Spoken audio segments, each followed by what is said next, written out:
Well, ladies and gentlemen, this is a very special night, a very important night, and I think as Tom Horn and I have experienced over the last years, we've been doing radio interviews together and writing both together and apart. We find that the timing that the Lord places us on the radio is usually at a turning point in history. Now, Tom and Chris Putnam has just come out with their new book, Petrus Romanus, The Final Pope is Here. Chapter 17 is posted on Tom's website, RaidersNewsUpdate.com, and I think everyone should absolutely be impressed with the lateness of the hour, because this is stuff that everyone has been teaching for literally over 100 years. Obviously, in modern Christendom, everybody waited for the appointed time. It's the appointed time, and I want Tom to have maximum time tonight. When you're going to send your questions, you can send them in to Bruce. Bruce can ask the questions of either Tom or myself, but please direct the ones about Petrus Romanus and everything to Tom Horn. Tonight we're going to hit the Vatican. The first hour we're going to hit the Vatican and alien disclosure. Tom sent me an email, and based on Donna's response, that's where the interest lies, and we'll, as usual, all gain an infinite new understanding of this amazing research and what we're going to basically be looking forward to in the very short period. Hi, Tom. Hey, Steve. Great to be back on the show with you guys again. Always my absolute pleasure. It humbles me to get to be with great minds like yourself and to be able to have these conversations concerning the Vatican, the alien connection, what, if anything, it has to do with the arrival of Petrus Romanus. And you're right, and Donna was right. And I would say probably at least 10 to 1, Steve, and we got a lot of follow-up email following that last show that we did when Chris Putnam was on with us, and 10 to 1, it had to be people wanting to know more about the sources that I was citing concerning the Vatican, and of course Donna had to create just kind of a copy and paste email to send to all those people that wanted to go for themselves and read those documents about the Vatican's position on ET and how that might change religion, and we'll be talking about all that tonight. I will give you an update. We heard just today that the books Petrus Romanus are shipping today, so we're hoping by or before the 15th that we will have those in the warehouse, in our local warehouse here in Missouri, as well as the 2 warehouses for the distributor. And this book has already broke all sales records. All previous sales records for our distributor on pre-sales of a book have been broken by this book, Petrus Romanus. And so that illustrates the interest around the world that people have right now, the questions they have, Steve, for the kind of issues that you are brave enough to tackle. The people are there that have the questions, want to know what's going on in the world. Well, again, Tom, I think this is very telling and truly compelling that years ago, even discussion of aliens would have been relegated and delegated to the realm of deliverance and the rites of exorcism. Now it seems like what is absolutely mind-boggling, in the years that you and I have been doing talk radio together, me interviewing you, the thing that's fascinating is the acceleration. Now, you know me, I like to go to the bottom line. Let's start out with the alien disclosure and how that's going to affect mainstream Catholics, because it's already a given that the Vatican has its own intelligence. They have their own telescopes. They know what's going on. They have been briefed. They're clued in. But how will they sell it, Tom Horn, to the faithful who, as I said, would basically consider this stuff of the devil? And, I want to address later, too, Tom, with you the fact that this good alien, bad alien thing, this is all playing out according to the Luciferians' plan for the ultimate deception. So can we get to that? You mind if we hit it that way first? We'll just deal with the Vatican. Sure. Entire change of perspective. Go ahead, sir. The floor is sure. yours. And also, if we can, sometime tonight, let's give an update on the David Flynn collection. And I would even like, if possible, to quote some of David's research, because he touched on a lot of this material long before I did. In fact, David touched on a lot of this material long before a lot of us Amen. did. And I'd like to be able to honor him by making that point. Well, first of all, let me start out by talking about what's in the headlines this week. You probably have saw One of the headlines was Countdown to Discovery of Alien Life, Tens of Billions of Rocky Planets in Milky Way Habitable Zones. That was from the European Space Agency. And what they're talking about is how their HARPS Planet Finder, interesting name, huh? But their HARPS Planet Finder has proven to them within their own science that their rocky planets, Earth-like planets, and planets that are not much bigger than Earth and that could host life are way more common in the habitable zones around faint red stars than what we ever believed before. In fact, the international team there in Europe estimates that there are tens of billions of planets just in the Milky Way galaxy, and probably hundreds, or at least 100, just inside the sun's immediate neighborhood. So now the odds of finding sentient, intelligent extraterrestrials just went into the stratosphere. And so now, of course, the scientific teams, the bodies, what they've got to try to determine is if they should try to send signals to some of these planets to make contact. There's some who believe that's not a very good idea. And if they get any kind of response, then in what ways should they maybe follow up with that? Well, on the heels of the European Space Agency's reports, there is a new article that's at Life Science tonight, Life Science, which I think is owned by Reuters. But in any case, it's posted over there tonight. We're going to post it at Raiders News Update tomorrow morning, and it's a feature article that's called "If We Discover Aliens, What's Our Protocol for Making Contact?" And there's some pretty amazing stuff in this article in the sense that they're saying, first of all, they're saying it's conceivable now, based on these recent discoveries, that humans could very soon come in contact with aliens, and furthermore, that life may even exist on Mars. It may exist on Europa, a moon of Jupiter. Europa, appears to have an underground ocean. And there is an astronomer from Pennsylvania State University by the name of Jacob Misra, who they quote in that article, and he's saying that there could be sentient life living in the underground ocean on Jupiter. So does this sound like the no-mo to anybody but me? And other possibilities he talks about. He says intelligent extraterrestrial beings may have traveled from a distant star system, and they've taken up residence in our solar system. They might, in fact, he says, be living in underground bases on Mars or the moon. Well, as I'm reading this stuff, knowing this is, this is Reuters, this is Life Science, this is not weekly world news, right?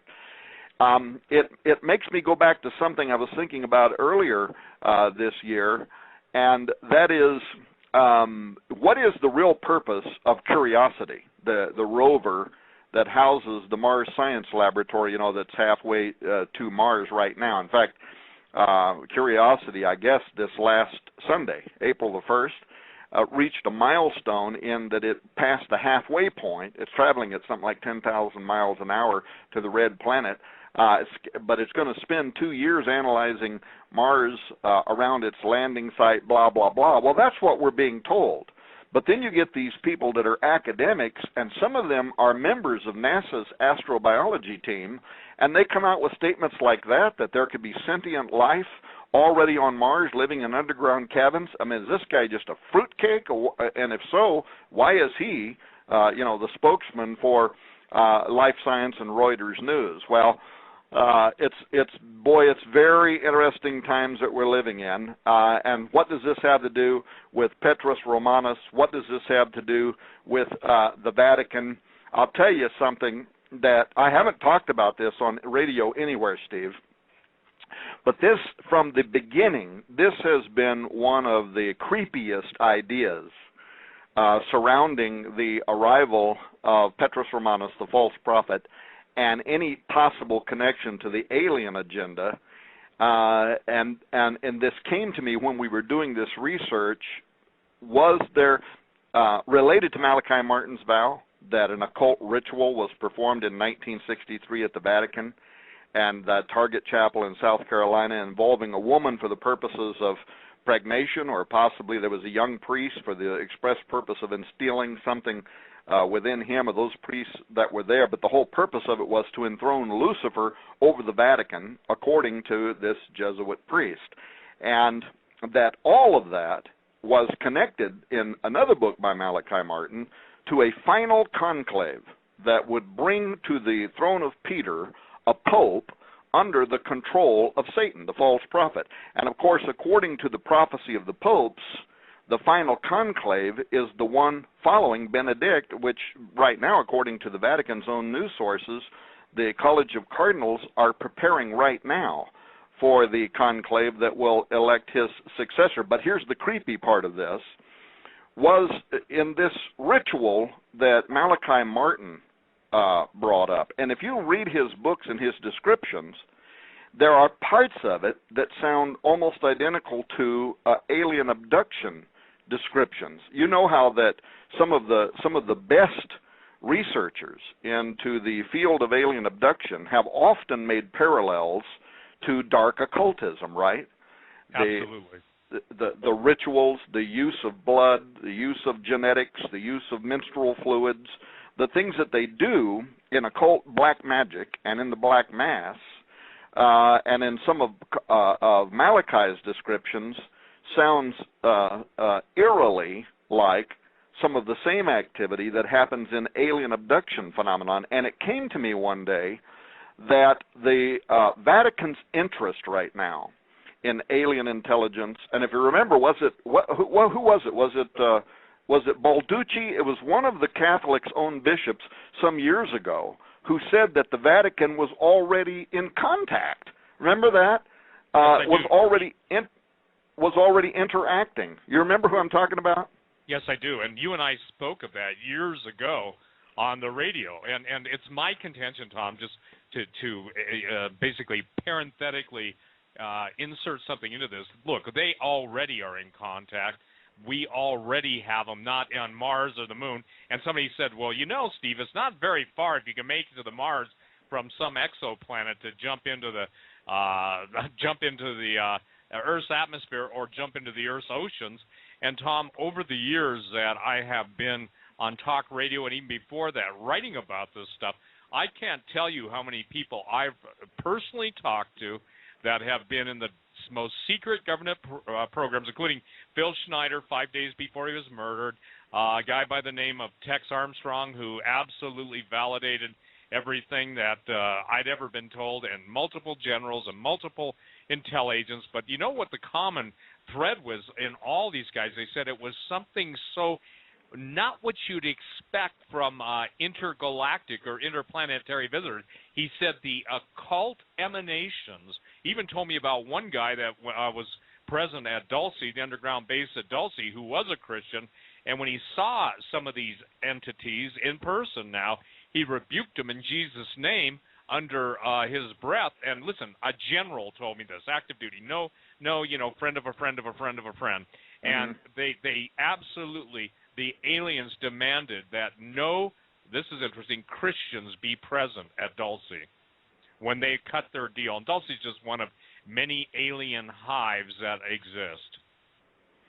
So, saying all that, what I'm just saying is they're all ready to amplify what you've said. Look, they're already, they've met with the ambassadors, so the whole plan is, Tom, how do they, number one, as Catholics and as basically the keepers of the faith, how do they leak that into their believers? And obviously there are different Catholics, the old school Catholics versus the new school.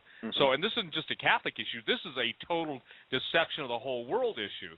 So how are they going to do that, in your opinion? Because, look, they've already given us enough stuff. Isn't it amazing? You really think that they didn't know about all those planets that exist?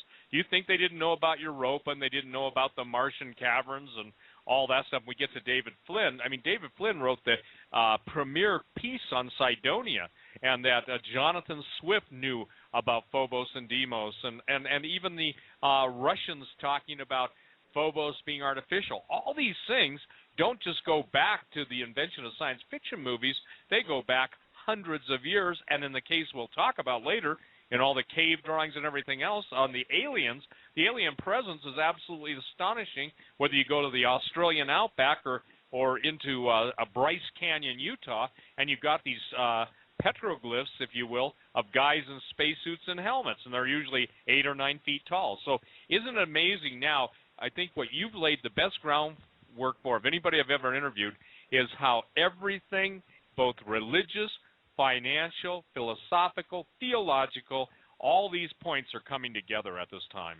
And don't you think that, given what we know, and also, I guess, what we could suspect, that there would be reason to imagine that if, in fact, the Bishop of Rome, who said they were, years ago, that they were already involved in contact, interacting with, if you read, again, I'm not going to stay on Malachi Martin, but if you read his books, he was making a very specific case that there was an incarnation that was set to occur that would, in the final conclave, bring about an individual who essentially is not just under the control of Satan. He could even be, in some aspect, not like the Antichrist, but in some reality, kind of a Satan incarnate. In other words, something entirely different about him. And that came back to me when I got to thinking about how the best researchers into alien abduction note these occult rituals. And years ago I did research in which I discovered, first of all, that most of the Vatican's astronomers that are mostly interested, including the newest ones, by the way, that are mostly interested in the alien phenomenon, also are certified exorcists. Isn't that a strange formula? Absolutely. The guys who are most called or intrigued or whatever in dealing with demons happen to also be the very ones that want to be astronomers and make contact with this other intelligence. But in any case, I discovered a long time ago that the ancient records, if you go back, you look at the records of the incubus, the succubus, there was always this collecting of human sperm by these night visitors or fluids from women, and they would, depending on whether it was incubus or succubus, they'd use it to impregnate a female host or to have sex with a male host, and how that all of that ancient language is identical in many ways to the testimonies of those who claim contact, and sounds also very much like what Malachi Martin had said. There's another thing that we won't go into, but it has to do with the medieval stories about the devil's mark, and how, according to the ancient beliefs, the devil would mark his victims for identification, and his marks were, scratches on them from a talon, they believed back then. The little straight scars, odd spots, typically in in their genitive areas, and same thing today. And what we now call alien abduction, we wouldn't call it the devil's mark, but you have the same kind of marks, the same kind of scratches. So something's been going on for a very long time, and it has an interest in creating. It has an interest in building a body or in altering a human body. And then, of course, the question is, for what purposes? Now, the Vatican's astronomers, so to get back on the European Space Agency and the Vatican, they're really excited about these developments, or at least now they can admit their excitement. And I don't know if you know who Daniel Sheehan is. He's a graduate of Harvard Law School. He's a professor of world politics or something at the University of California. But in the 1970s, he's a Jesuit, I think, and he was the general counsel to the United States Jesuit Office of Social Ministry in Washington, D.C. But what's important about him is that not only is he an intellectual, but he was a special consultant to the United States Congressional Research Office project on extraterrestrial intelligence that had been ordered and set up by President Jimmy Carter. I don't know if you recall that, but he was a special consultant to them for the Jesuits. And now, with what the Vatican's been saying, between Jose Funes and all these guys out there talking, he's writing quite a bit, and he's reminding people that it wasn't very long ago, a couple of years ago, when the Vatican actually called together a bunch of academics at the Vatican for consideration of the philosophical and the theological questions posed by the discovery of extraterrestrial life. You remember that? It was, I think, 2009, and the Pontifical Academy of Sciences there in Rome, Italy, they convened this 5-day conference. There was something like 30 world scientists that went there to the summer residence of Pope Benedict XVI's grounds, and they in the Pontifical Astronomical Observatory. I don't remember who all, but it was a conference that was called by the Vatican to ask astronomers and astrobiologists from the United States, France, Britain, Switzerland, Chile, to present to the Vatican's philosophers and theologians, and actually even just a number of the members of the Catholic hierarchy among the College of Cardinals, to have them to present to those members of the Catholic hierarchy what is the mounting evidence of the existence of sentient life on other planets outside of the solar system. Well, now that's what the public understood this meeting was all about.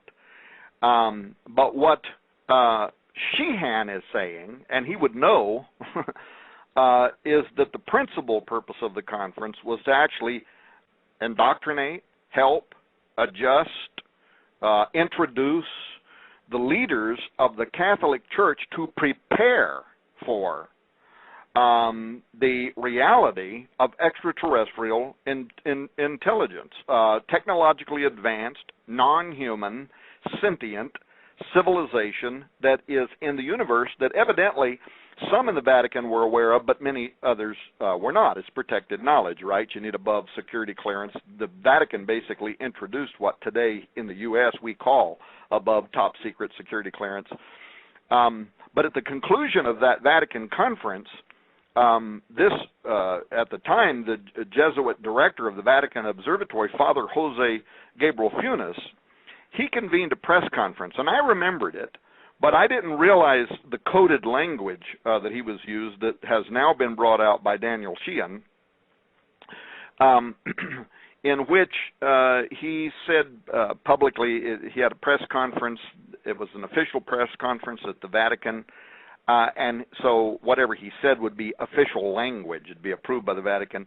And he said the questions of life's origin and whether life exists elsewhere in the universe deserves serious attention and offers many philosophical and theological implications. Okay, well, that doesn't sound like much to start with, but that the term theology was raised as a topic that would need to be reconsidered as a result of this new knowledge of extraterrestrial intelligence was consistent with 1 year before that, when he was quoted in the official Vatican newspaper, you know, the what's it called, the El Osservatore or whatever it is, Romano, and he was quoted as saying that if other intelligent beings do exist elsewhere in our universe and they are discovered by us, then they too will have to be considered to be part of God's creation.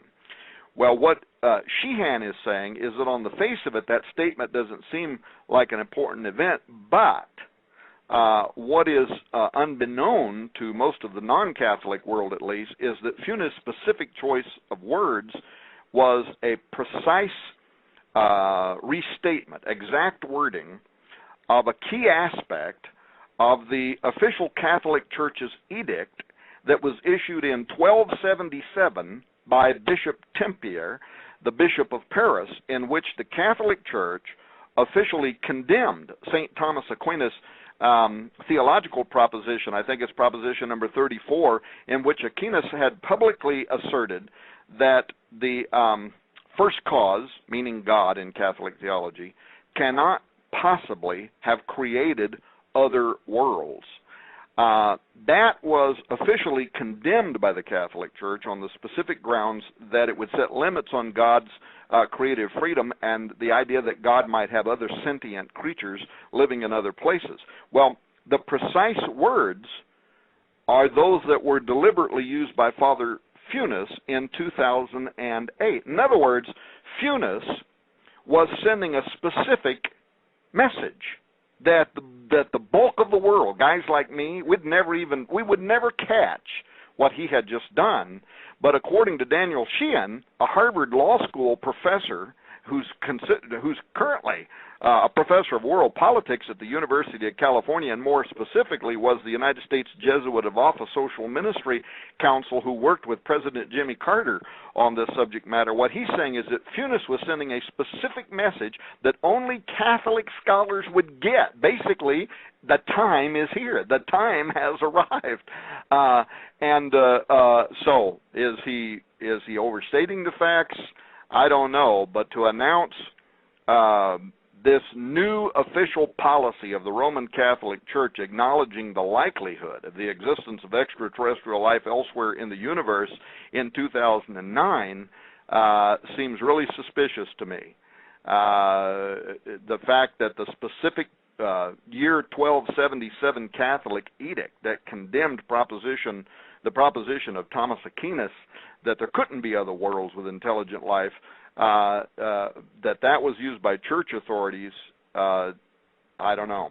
I think he's right. I think there was something there, and now these words are pointing Catholic leadership to the idea that we've made contact with morally. I think it's bigger than that, though, Tom. I truly do. Because in all of my conversations, and I'm talking 2 decades with people in the know, the whole plan is, and this is what the argument has been, will the Antichrist be a possessed human being, or will it be an alien with claims that they created even Jesus? There was, are you familiar with the term the aviary? Yes.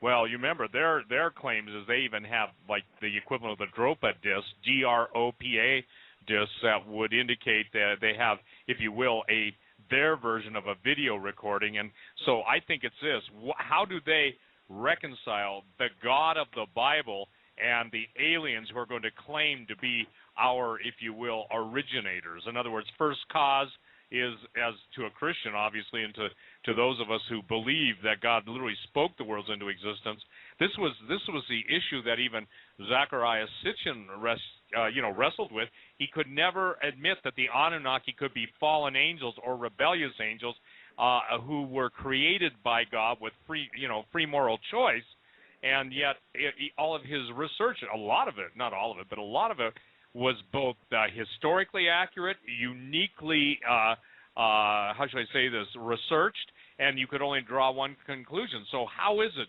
that, what is your opinion, Tom, based on what you're studying now? We've got obviously the final pope coming on. We've got the false prophet mentioned in the book of Revelation. We've got the Antichrist, the beast. We've got all these different people. But how are they going to swing, 1.2 billion or however many Catholics there are, to embrace this idea that there's no really, the God of the Bible was just a metaphor for our alien benefactors? I think, panspermia is the order of the day.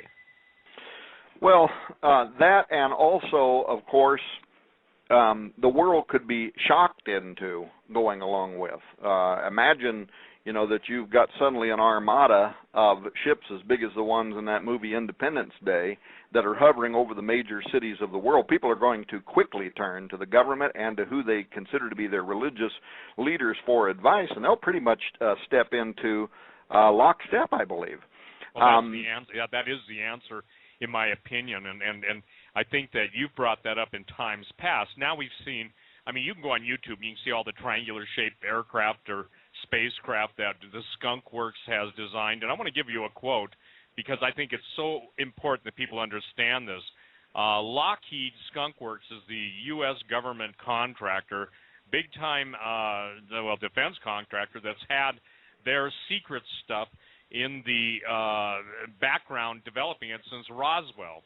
Reverse engineering alien stuff that's been found all over the world, and I've had special operations guys tell me that the focus and the maximum effort is spent in black projects is acquiring ancient technology and alien technology. So here's a quote. I know you've read this before, but he says, quote, "The former head, Ben Rich of Skunk Works, we already have the means to travel among the stars, but these technologies are locked up in black projects and would take an active God to ever get them out to benefit humanity. Anything you can imagine, we already know how to do." Now, this is the guy that was head of the most top secret, most, if you will, alien when I say alien technology was their forte, reverse engineering it. And interestingly enough, that was he died, I think, at the age of 69, and he died very shortly after coming clean with that. By the way, there's a video on YouTube of that entire speech. So given the fact that you said something critical, Tom, we're going to be shocked into it. YouTube's now showing base ships of horrific size that are basically drawing drawing their energy from the sun. NASA's stopping all of their video footage when anything of, let's say, this extraterrestrial origin shows up. And then we've got the Planet X block up. But all this stuff, here's what I want to say. I want to bring it into what you're talking about. Petrus Romanus, whoever is, and you're going to share that with who you guys think it is, but he's already prepped and knows all this stuff. And if it's so, how should I say this, so time sensitive as you and Chris have put in your book, then I think everybody who's listening to this show worldwide had better get that, because they can actually follow the steps and the thinking then that with every new press release, it's like Tom Horn gets a new key to the mystery. Is that a fair statement? Yeah, I mean, and the keys to the mysteries are coming so quickly now that it's almost impossible to keep up with everything that's happening. I mean, just on the one subject alone of what's going on in Rome right now, what's going on at the Vatican. If you watch Raiders News Update, we've hardly had space on the website to include any news other than what's coming out of Rome. And by the way, that includes tomorrow morning as well. There are two of the Vatican's theologians that have come forth now. They've published two different books. One's called The Pope's War. The other is called Obedience and Freedom. They're both in Italian, but you'll see the English story about those books at Raiders News Update tomorrow. And the headline is from Vatican Insider, so it's one of the most well-respected, thoroughly researched agencies that cover news on Rome. And the name of the article is "When the Church Plots Against Itself." And there's a theologian for the church by the name of Matthew Fox. He's a former Dominican. And he says that Pope Benedict XVI is the primary author of a plot against the church to systematically destroy the freedom of the faithful and enslave them to the magisterium. What he's saying is really important, because his point is that both when he was Cardinal Ratzinger and also since he's been the Pope, in these secret, whatever they have, these rulings inside the Vatican where they rule for or against particular kinds of theological positions, he has consistently ruled against the theologians who are in support of changes to the church since the Vatican II Reformation. So again, we're not going to talk about that tonight, but that came up in the first show, that there is something very mysterious involving Vatican II that is involved in what's going on in Rome right now. And now for the first time we find out that, according at least to this one Dominican theologian, that Pope Benedict is right in the middle of ruling against the theologians who are for Vatican II, which means that there is a movement to try to restore some of the pre-Vatican II authoritarianism, and that is very much in line with what many of the Catholic scholars believe is implied by the name Petrus Romanus, Peter the Roman, that he will want to restore the original Roman authorities of the Catholic Church, which means the Catholic Church will be the universal church under the empire of Antichrist, and you're part of it or you're probably dead. So that's the implication from it. There's a second priest right now, and his is the one that's called Obedience and Freedom. Anyway, you can read all about it tomorrow. But so there's so much amazing stuff that's coming out of Rome right now, we can hardly keep up with it, and also report other things that I'm very interested in, like transhumanism, eugenics, what's happening in the genetics revolution, what's happening in prophecy in general, what's happening in the Middle East, what's happening with changes to the earth. It is a rapid fire. Well, when the Bible says that the time would come when the earth would literally reel to and fro, I mean, I had no idea that it would be such an explosion, such an acceleration, as Daniel said, of knowledge that people would be running to and fro. You can hardly keep up with it. Well, back to the question. That Funes said that that official disclosure of aliens was going to raise theological questions. That brings us to the next question. and that in what way will the Vatican, according to Funes and others, in what way will they suggest that our religious beliefs are going to have to be moderated, and evidently fairly soon, based on the disclosure or the revealing of alien intelligence? And there was something I did, and I invited you to be part of it a couple of years ago, Stephen. I don't remember why, but you couldn't be. But if you recall, in January of 2010, the Royal Society, the National Academy of Sciences out of the United Kingdom, they hosted representatives from NASA, the European Space Agency, the United Nations, the Office of Space Affairs from the United Nations. Anyway, it was their 350th anniversary celebration. And what they chose on their 350th anniversary to discuss was the detection of extraterrestrial life and the consequences for science and society. And if you recall, at the time, Lord Martin Rees, who is the president of the Royal Society, but he's also the astronomer royal, he's the one that whispers all the esoteric information into the Queen's ear, he announced that aliens could be staring us in the face in a form that humans are completely unable to recognize. Now, talk about how you could write a book. What was he talking about? And what we did at the time was, we wound up with 20 hours of interviews, and we interviewed everybody from Jesse Marcel to the original investigators of the Roswell event, to theologians, to Chuck Missler. And like I said, I invited you, and I don't recall what it was, but I think you were visiting with your daughter maybe or something in California or something. But in any case, what does he mean?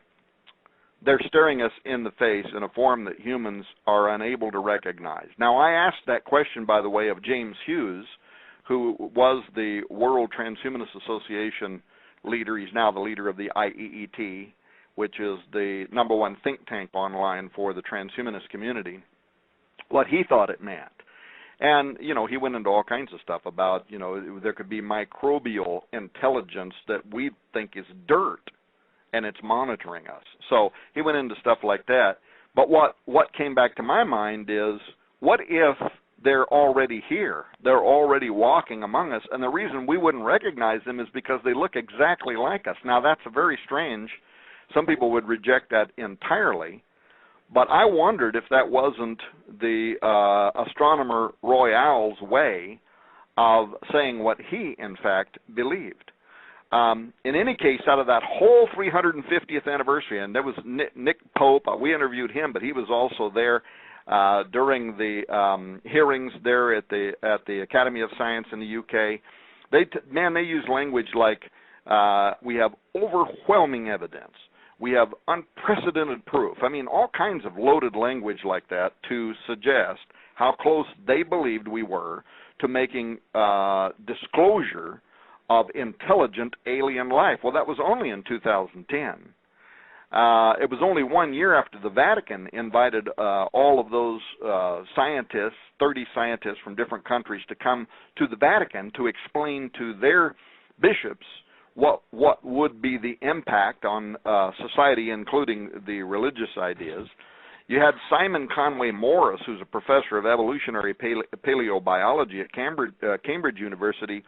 He was at the National Academy of Science, and he was the most worried guy there, talking about the unknown unknowns and how it might not be a good thing, and basically repeating something I heard Steve Quayle one time say, that these things might come here and think we look like a pretty good lunch.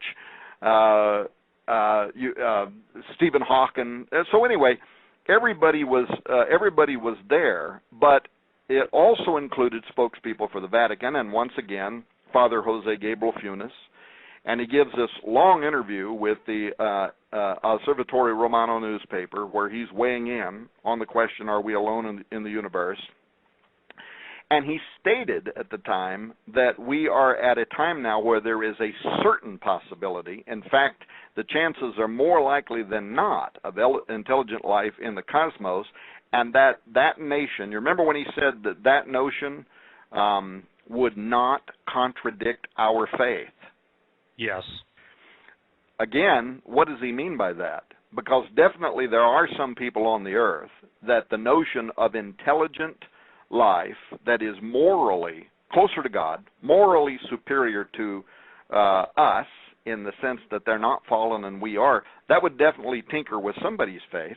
There's a lot of people on the earth that are Christians, and it absolutely would contradict their faith. So what's he talking about? There is a kind of new faith that is coming, and it responds to the question of whether extraterrestrials would need to be redeemed or whether we would need to be evangelized by them. And that is becoming the common thread amidst much of the new theological discourse that is coming out of the highest levels of the authorities there in Rome that do work at the observatories and speak to the issue of astrobiology. Thunis himself said, his explanation was, God was made man in Jesus to save us, but other intelligent beings may exist, and it's never been said that they would need redemption. In fact, they're in full friendship with their Creator, and by full friendship, he was again repeating how in the Vatican, the theologians now are accepting the possibility that an extraterrestrial species, I want to say exists, they put the word may exist on it, but that it is morally superior to man, closer to God than we are, and that as a consequence, they're coming.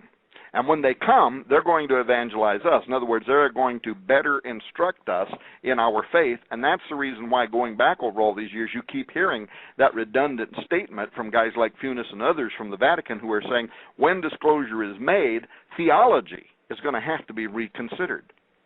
I don't know if I ever sent it to you, but 3 or 4, maybe it's been longer than that. I guess it's been maybe 8 or 9 years ago. Time is getting past me now in my old age. But Guy Consolmagno, he wrote his Brother Astronomer, Adventures of a Vatican Scientist, and I think I sent it to you.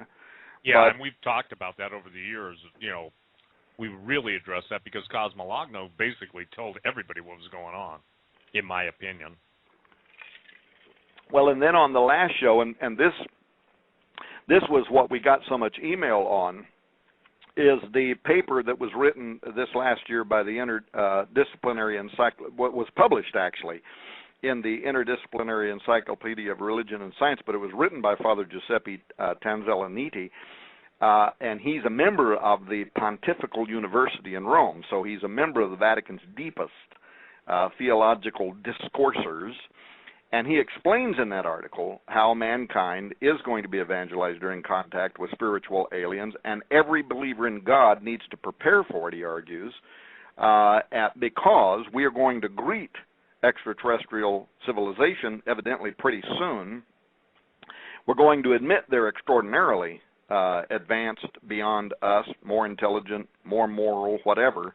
And according to him, contact with these non-extraterrestrial intelligences are going to change our understanding between the relationship that we have with God and the whole idea of the gospel and Christianity and creation, and that when they arrive, it is not going to immediately oblige Christians to have to renounce their faith in God, but that very soon the renunciation will come because they're going to present religious content. Now, what does that mean again? You said a moment ago they've got their own Dropa stone. They've got what? Some kind of high-tech type video that depicts Christ. And what's Jesus going to tell us? I'm an alien. These are my brothers. They're here. Who knows what any of that could possibly mean? But what Tanzella-Nitti says is that once the trustworthiness of the information is verified, what does that mean? How could we verify the trustworthiness of information that is brought to us from an extraterrestrial intelligence? Why in the world is a guy who is part of the Pontifical University in Rome talking about this, and why is it being published in the Interdisciplinary Encyclopedia of Religion and Science? We're talking here, folks, about peer-reviewed information, as it were. So these are not Johnny-come-latelys. What in the world is it that they're trying to say? What is it that they're trying to prepare mankind for? In what way could you verify that extraterrestrial information is true or not true? But in any case, he says once it has been verified, then Christians are going to have to reconduct a rereading of the gospel inclusive of the new data, and it's going to change our beliefs about God. So that was, I think I said more about that in the last show than I'm saying right now, because I don't want to just repeat a bunch of information, but that was the point on which we got the most email, and Donna had to send that link to a gazillion people out there that could hardly believe that that's the position of the Vatican, but it is. And so how is this more complete ET gospel going to de-emphasize or significantly modify our understanding of salvation through Jesus Christ? I don't know, but he's just one of the spokesmen. There's a former Vatican Observatory Vice Director, Christopher Corbali, and he wrote an article following up on this one called "What If There Were Other Inhabited Worlds?" and he concludes that Jesus simply will not remain the only word of salvation. That's his words. He says that we're going to try. We'll explore the alien. We'll let it be whatever it is without rushing into classification categories. We're not going to be mean to it. So this would very much fall into, I guess, Obama strategy. But then he drops a bombshell, which I printed and put on my board in front of me. And here's what it says. While Christ is the first and the last word, the Alpha and Omega spoken to humanity, he's not necessarily the only word spoke to the universe. For the word spoken to us does not seem to exclude an equivalent word spoken to aliens. They too could have had their Logos event, whatever that event might have been. It does not have to be a repeat death and resurrection. If we allow God more imagination than some religious thinkers seem to have had, he must be talking about Tom Horn and Steve Quayle.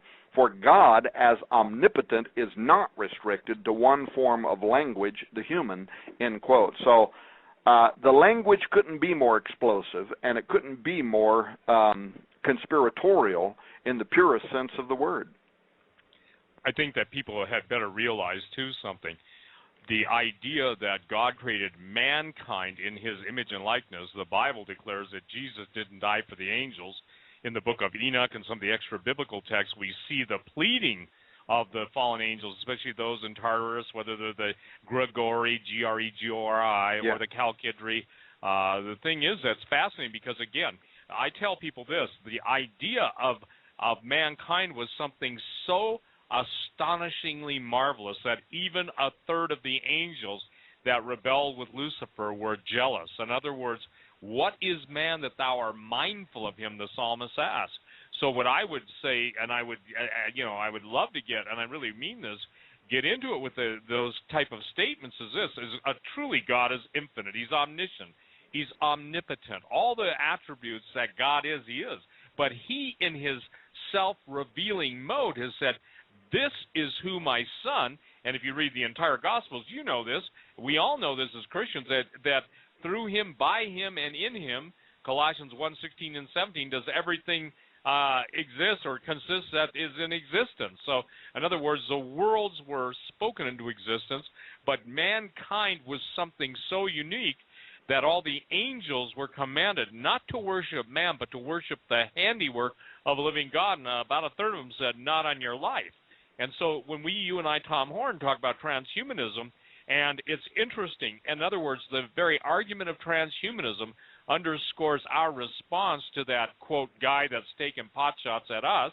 And the point is to say, look, you can't use circular logic claiming God's omnipotent, all-powerful, and certainly not limited, but if the Lord himself limits his dealings with this specific group of humanity, why are these fallen angels, which are obviously more powerful, all this stuff, why are they so interested in tampering with us sexually? And that's what gets into the fall of the angels, the daughters of men, the whole Genesis 6 thing. And then, as you have stated so many times, Tom, and this is all involved in this, that people have got to understand that deception is going to be so great, the arguments are going to be so compelling, the evidence is going to be so demonstrated, and then the power, Jesus himself said, that the evil one will be able to call fire down from heaven. No offense, they just did it in Texas, and nobody, very few people realize that the entire Texas tornado thing, 12, total weather warfare. And again, what's so interesting to me, Tom, is notice this. Notice when you and I first started talking on the radio, a decade or so ago, and what was, they used to boo-hoo us or poo-poo us, I guess more poo-poo, whatever they used to do with it. They used to complain a lot. The idea is now is so much of what we brought out, and we were called crazy, all these different, well, crazy was the nicest stuff. But now people have to deal with the complete, quote, singularity. And I believe the singularity is nothing more than the alien influence. Look, I really do believe that it's not the World Weekly News, but I believe that we already have cohesion and groups working with aliens that look like us, shape-shifting, okay? Even in the Lost Books of Eden, I'll throw something out here that most people don't understand. The Lost Books of Eden and the writings attributed to Adam, look, I think some people think that Adam was just some illiterate hick that didn't know how to read or write. If the guy could name every single thing just by nature, Adam was tuned into the mind of God. So instantly, if you would, he shared in the marvelous omnipotence of God as God allowed him to. I mean, if somebody's being created in the image of God, God's not going to say, listen, I limit your IQ to 150 and because I don't want to feel threatened.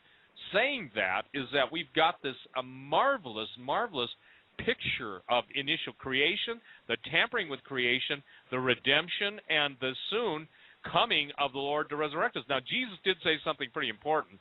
He said, if it were possible, even the elect would be deceived.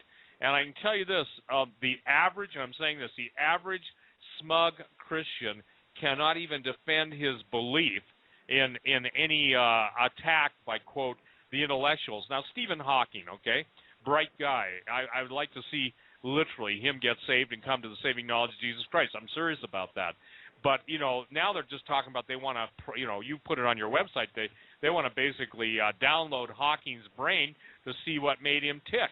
And the elements that we're dealing with now, we're talking about, if you will, a data dump on the entire population of the world.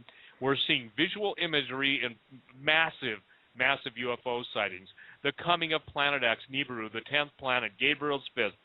We're seeing the upheavals and everything. And I can just tell you this, it doesn't take a rocket scientist to know that in the geologic realm, the geologic equivalent of Hegel, the dialectic would be you generate earthquakes, you generate volcanoes, and all of a sudden you just flip your fingers, snap your fingers, and then obviously somebody's turning off what's causing that stuff to happen. And you just wowed most of the planet.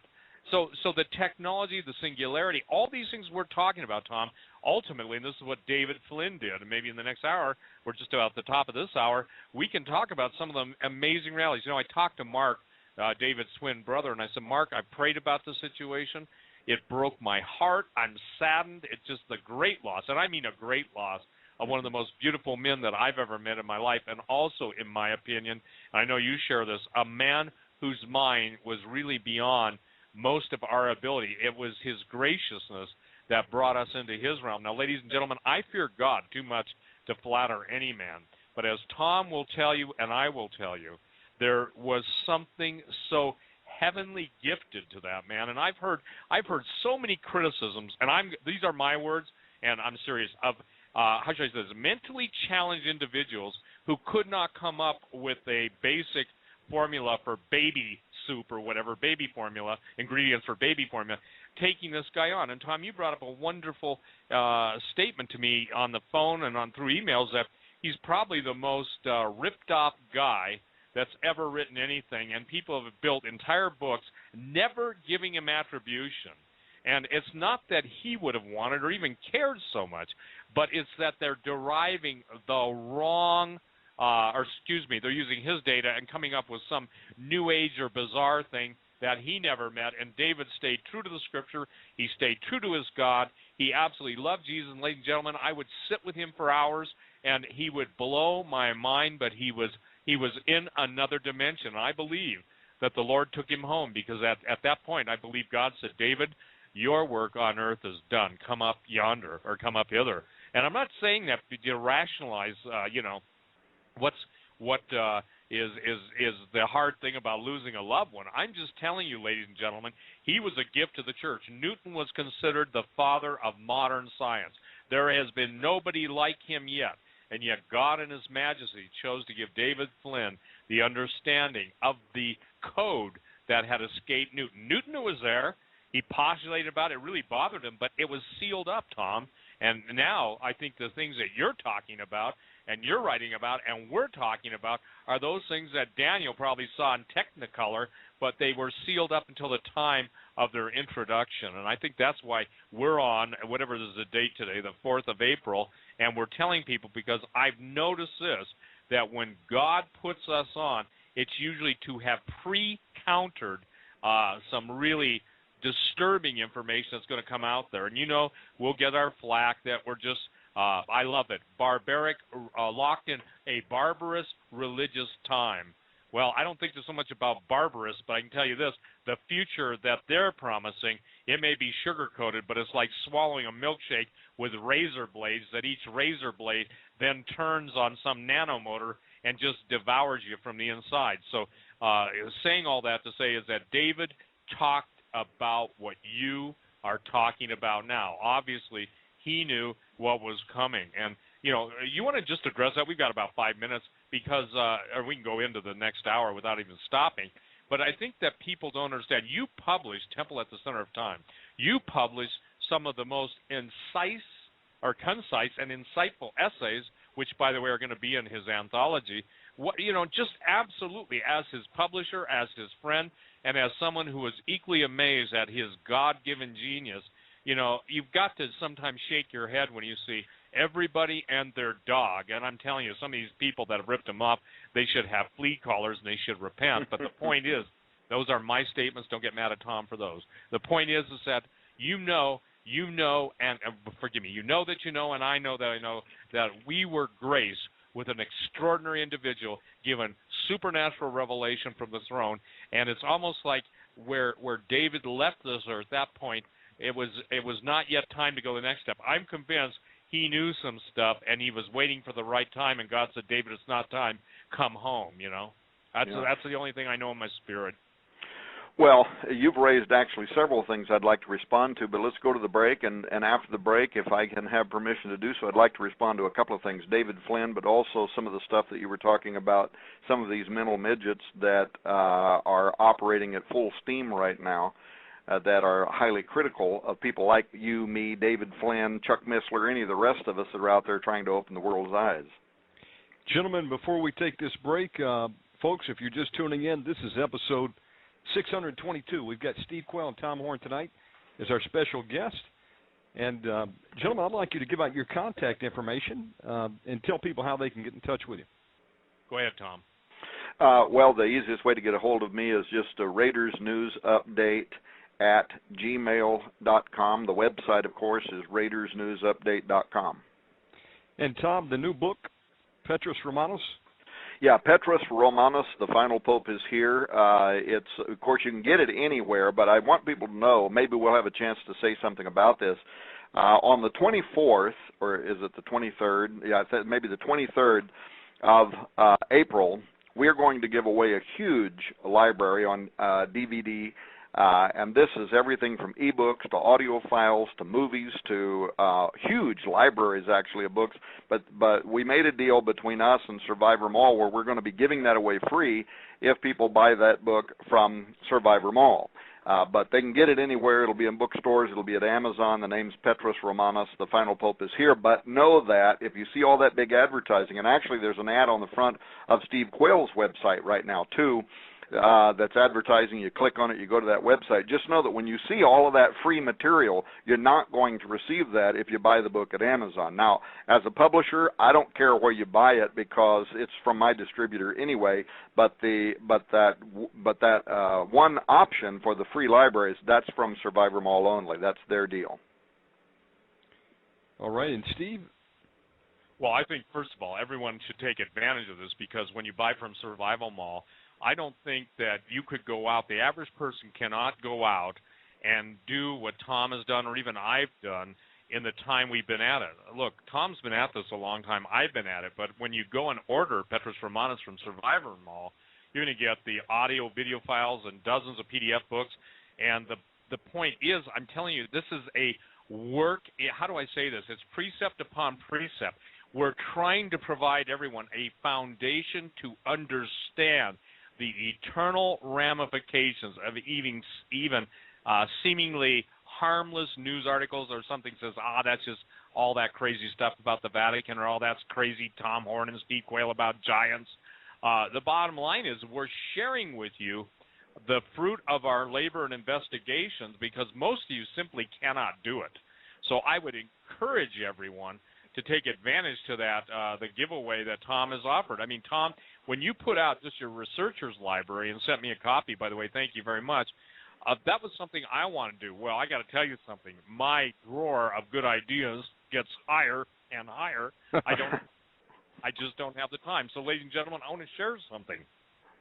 What Tom has done is given you so much foundation that then the scriptures, as you read them, and as God puts his time keys into everything, it's like a combination to a safe. You got to go a little left, a little right, a little left, and finally turn to the right and flip the lever to open it. Most of the safes.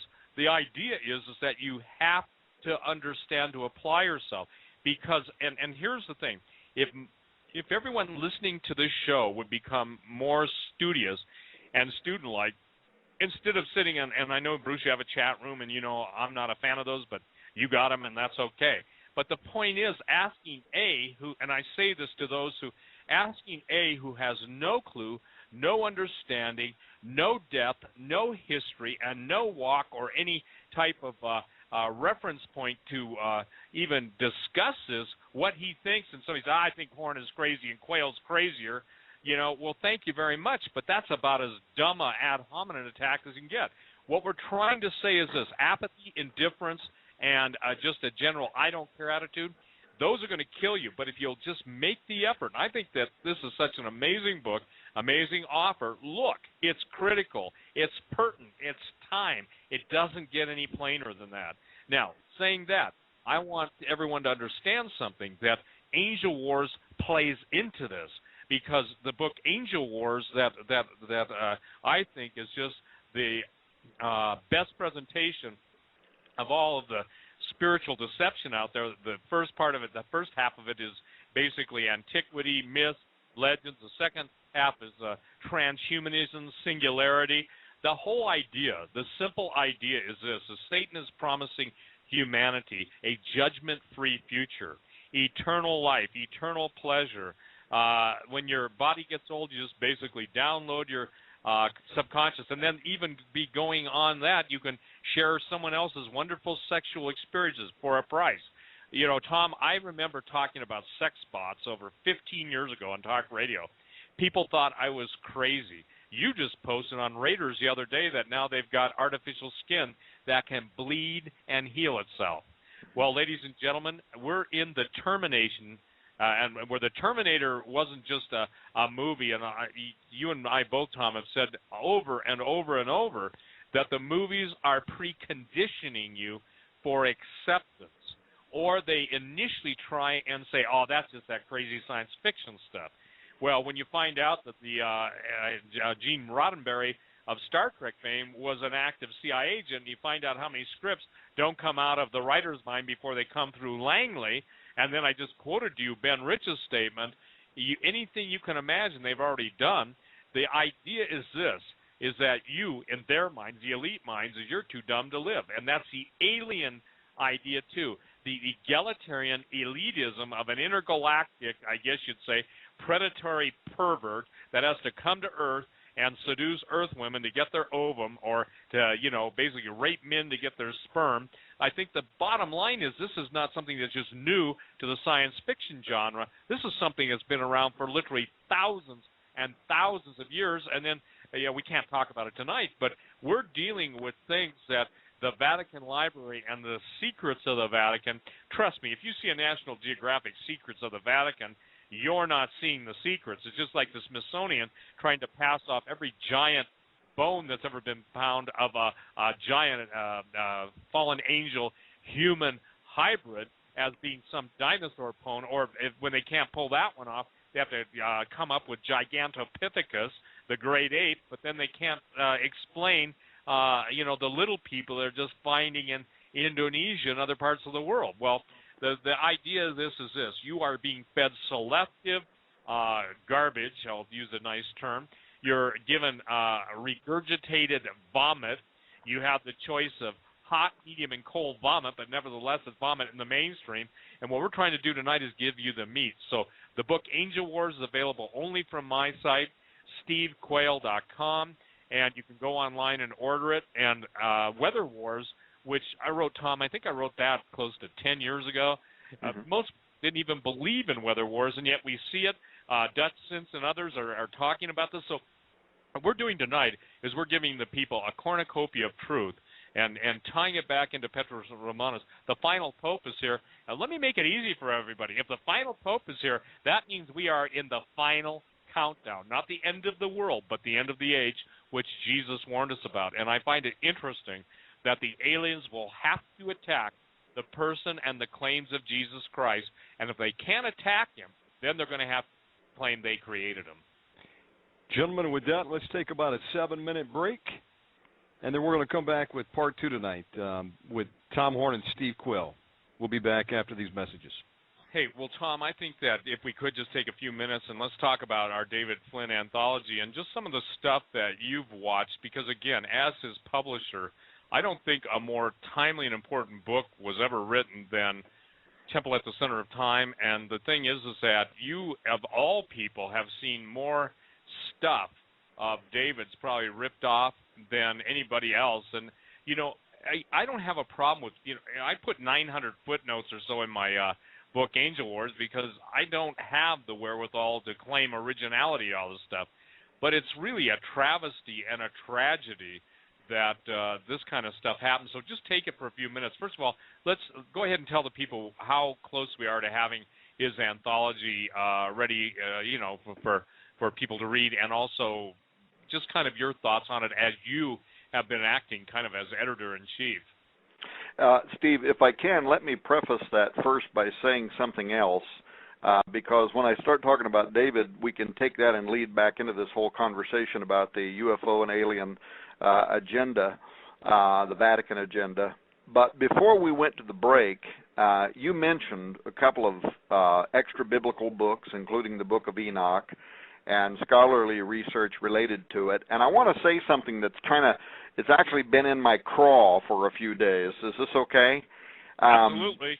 It's my position, it's your position, and this is the final time I'm ever going to say this, that the Bible, as we hold it today, and by the way, I still preach from an old King James version of the Bible, is the inerrant Word of God, and there is no other.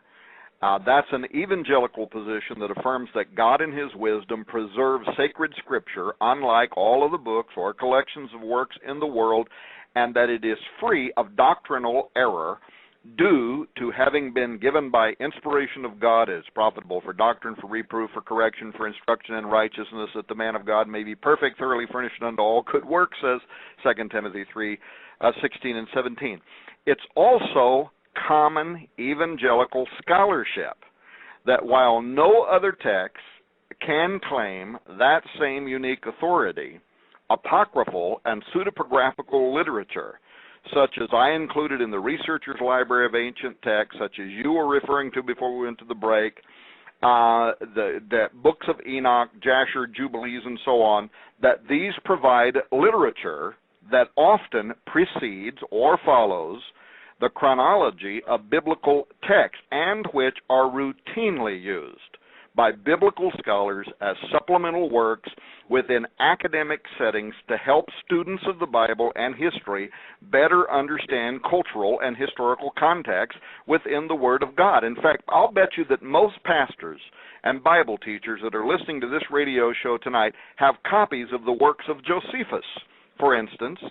to better understand the history and the wars of the Jews, because those types of ancient texts provide commentators valuable insight into what many ancient Jews and early Christians believed when God, who at sundry times and in diverse manners spake in times past unto the fathers by the prophets, according to Hebrews 1:1. So in the same way that American history texts are not considered inspired scripture, but they help students in junior and high school understand our national history and our founding beliefs, these ancient extra-biblical books, often called apocrypha or pseudepigrapha, are valuable supplemental resources for assisting serious researchers and students in the study of the Bible and Bible times. For instance, the Book of Enoch is an ancient Jewish religious work.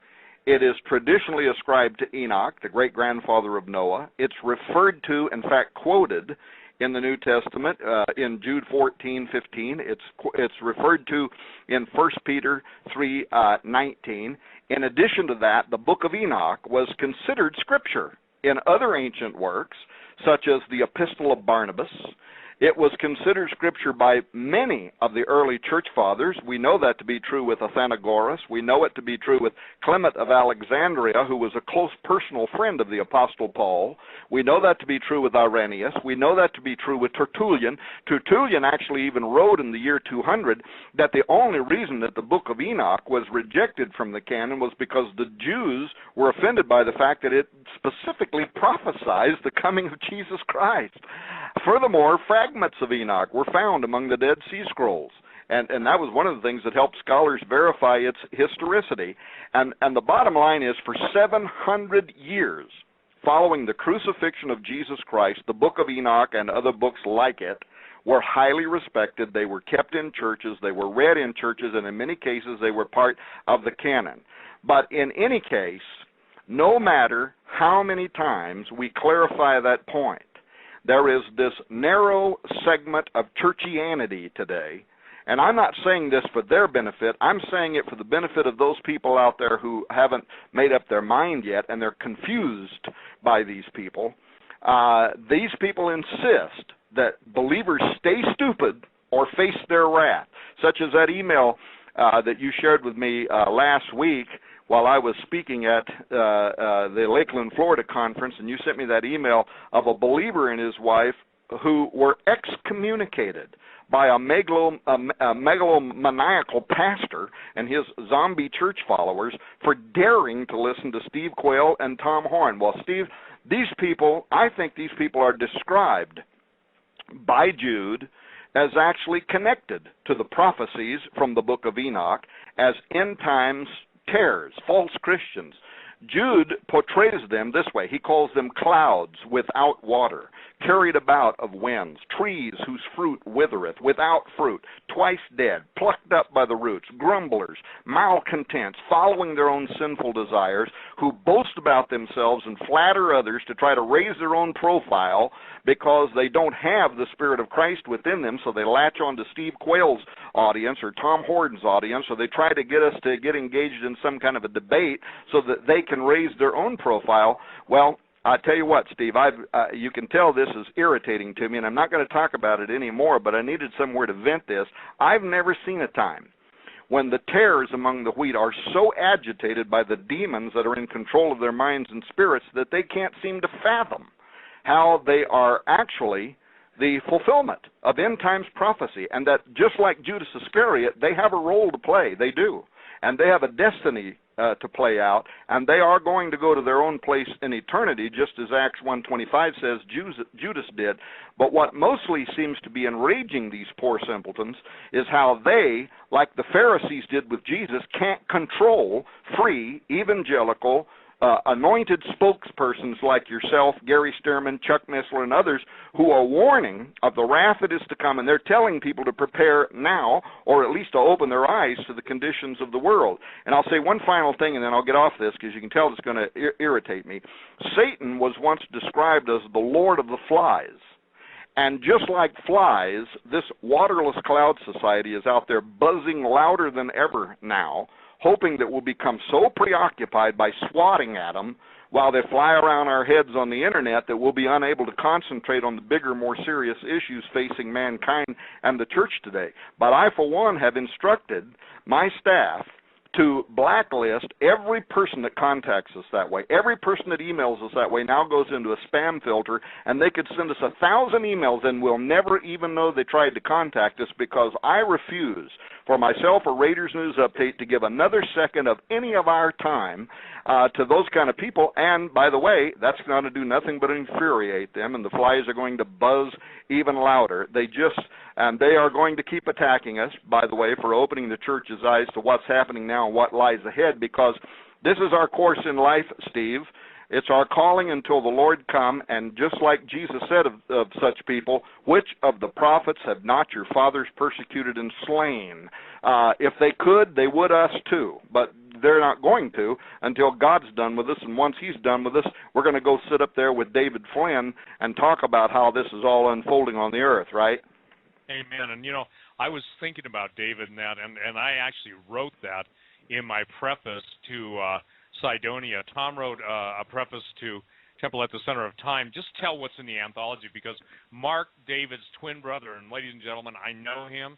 I've spent time with him. Mark is an equally gifted man and equally humble, but let me just tell you something. These guys were absolutely two peas out of a genius pod. Now, I'm not flattering Mark either, but I can tell you this, that I'm personally tired of, and these are my words, okay, but Gene Scott said it well, okay? He said he is amazed. You remember when Gene Scott used to talk about pissants, okay? Now, pissant is an actual thing, okay? And he used to have a theme song. I've almost, a couple of times wanted to play his, but there you had another man who was ahead of his time. But let me just share this. I'm going to ditto and echo what Tom has just stated. The fact that these absolute, and now I'm going to just vent for about a minute. These people who have done nothing, they do nothing. They're anonymous. They don't even have the testicles or the cojones to come and use their real name. Yet they go on all these boards. And ladies and gentlemen, if you're on the boards listening to this instead of studying to show yourselves approved unto God, shame on you. If you're too lazy to open your Bible, Tom wasn't, I wasn't. We are bringing to you life and death. And Tom, I got to tell you something. Never have I seen a group of people so bent on self-destruction. Never, ever. And I got to tell you something. I agree with my adversary and I've been personally mocked by some of those who've tried to bribe me and said, Steve, you're getting flack from the people you're trying to help. When you going to figure out they're not worth it? Now, how would you like to hear that from someone that 1 minute is trying to kill you, but the next minute they're offering you the olive leaf and a whole lot of millions of dollars just to shut up and go away? Well, my answer to that is this. I answer to Jesus. I answer to the brethren. I have men that I submit myself to. And, Tom, you and I have been at this a long time. And the spam filter, I have unfortunately answered, and I'm done doing that, okay? Somebody said you can hit the delete button. Well, sometimes when it comes in and it's got FU on it, it's too hard to delete, and I just want to see what the basis of this one is. But here it is.